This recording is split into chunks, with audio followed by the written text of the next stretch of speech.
Sempat PHK massal, PT Yihong Novatex Indonesia siap terima kembali 1.125 pekerja.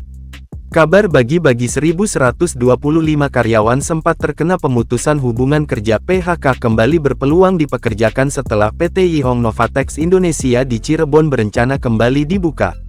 Kepala Dinas Tenaga Kerja Kabupaten Cirebon, Novi Hendrianto, menegaskan bahwa pembukaan kembali kesempatan kerja ini merupakan hasil pertemuan antara Dinas Tenaga Kerja, kuasa hukum PT Yihong Novatex, dan perwakilan eks-pekerja.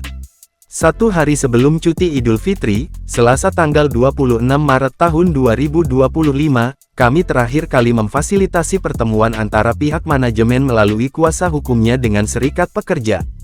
Hasilnya, PT Yihong akan kembali beroperasi dan masih ada peluang bagi eks-pekerja untuk kembali bekerja, ujar Novi saat ditemui di kantornya, Selasa tanggal 8 April tahun 2025, melansir kompas.com. Selain membuka kembali peluang kerja, PT Yihong Novatex juga tengah membenahi sistem internalnya sebagai respons terhadap poin-poin yang tercantum dalam nota hasil pemeriksaan UPT Dewasnaker Wilayah 3 Provinsi Jawa Barat.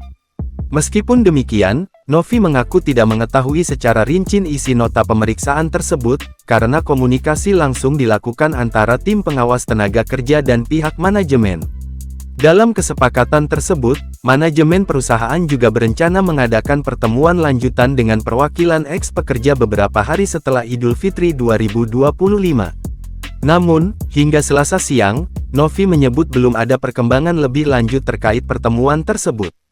Oleh karena itu, Dinas Tenaga Kerja berencana mengirimkan kembali surat undangan kepada kedua belah pihak untuk duduk bersama dalam rangka penyelesaian masalah secara tuntas.